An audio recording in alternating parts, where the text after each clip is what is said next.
ఏమండి, నా రెండు చేతులు ఎత్తి దండం పెడుతున్నానండి. దయచేసి ప్రతి ఒక్కరు ఈ వీడియో లాస్ట్ వరకు చూడండి.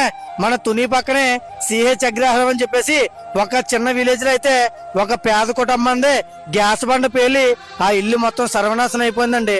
ఆ ఇంట్లో ఉన్న మొత్తం బట్టలు, అలాగే వాడే సామాను, అలాగే పిల్లలు చదువుకున్న సర్టిఫికెట్లు మొత్తం అన్ని కూడా కాలిపోయినాయండి.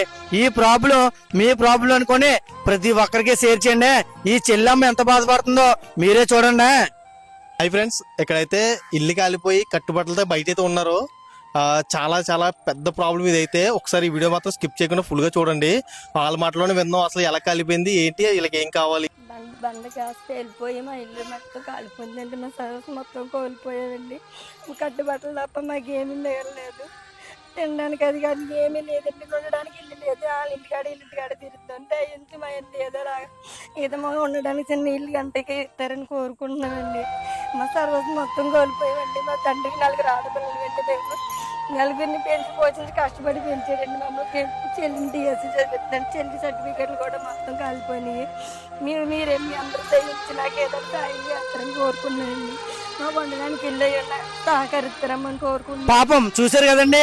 ఈ వీడియో చూసిన తర్వాత మానవత్వం ఉన్న ప్రతి ఒక్కరికి కూడా కన్నీళ్లు తిరిగి ఉంటాయండి. మరి వీళ్ళ ముఖంలో ఆనందం నింపాలనుకుంటే మనం లక్షల కోట్లేమి సాయం చేయనవసరం లేదండి.